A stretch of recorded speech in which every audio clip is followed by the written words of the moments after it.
શહેરના આંબાચોકમાં છેલ્લા ઘણા સમયથી બજારમાં કચરો ઠલવવાને લઈને વેપારીઓ તેમજ ગ્રાહકો ત્રાહિમામ પુકારી ગયા હતા, જેને લઈને મીડિયા સમક્ષ રજૂઆત કરી હતી. ભાવનગર શહેરમાં સાફ સફાઈ માત્ર કાગળ પર જ થતી હોય તેવું લાગી રહ્યું છે.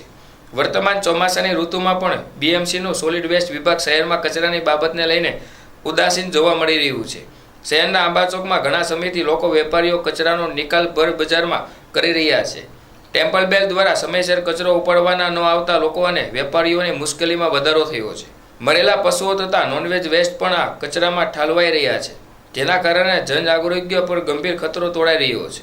વેપારીઓ દ્વારા વારંવાર રજૂઆતો કરવા છતાં આજ દિન સુધી સમસ્યાનો ઉકેલ નથી આવ્યો. ત્યારે જો આ સમસ્યા નહીં ઉકેલાય તો મુખ્યમંત્રી સુધી રજૂઆત કરવા આવશે એવી વાત વેપારીઓએ કરી હતી. સુરામમાં અમે માલ લેવા આવી છીએ અને અહીંયા જ્યારે જોવે ત્યારે ઉકળોના ઢગલા પડ્યા હોય, અત્યારે જોવો તો કૂતરા મરી ગયેલાના પડ્યા હોય. એમ અમારે ગાડી રાખવાની જગ્યા હોતી નથી અને નાકે આમ ડૂચો મારીને હાલવું પડે છે.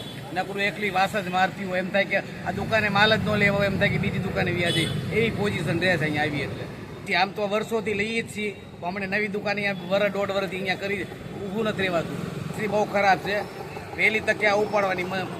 મારું નામ વિપુલભાઈ રાજપુરા. અમારી દુકાન અમે રોજ સવારમાં પોરમાં કચરાનો ઢગલો હોય છે. 11 વાગ્યા અત્યારે 11 વાગવા આવ્યા, હજી કચરાનો ઢગલો એમને એમ છે. મરેલા કૂતરા નાખી જાય, ખાવા પીવાનું વધારે નાખી જાય. વચ્ચે તો એકવાર હેડગું તો અમારે કોજાળું મસ્જિદ બાજુમાં છે, એ લોકો બધા અમને કહે છે, તો અમે તો અહીંયા 10 વાર ફોન કરી કોઈ ઉપાડતું નથી એમાં. બરાબર, વચ્ચે તો કોઈક એકવાર હળગાવ્યું તો બધા ભેગા થઈ ગયા હતા અહીંયા આગળ. એકવાર વિડીયો બધાને મૂક્યો તો કોકે કે ભાઈ ના અહીંયા હળગેલું છે, કોઈ કરતા કોઈ સાંભળતું નથી. રોજ સવારે 11-10 વાગે 11 વાગે આગળ સ્ટેન્ડ જ નહોતું કચરાનું, બરાબર છે, તો અહીંયા આગળ કચરો નાખી જાય. હા, વાસણ ઘાટ ઉપર હતું એ બધો કચરો અહીંયા આગળ 3 ઠેકાણાનો આખા ભાવનગરના ભોગા ગેટથી ખારગેટ સુધીનો બધો કચરો અહીંયા નાખી જાય. મરેલા કૂતરા નાખી જાય, ખાણી પીણી બધું નાખી જાય, પ્લાસ્ટિકના. એટલે કે અમારે ધંધો કરવાનો કે શું કરવાનો?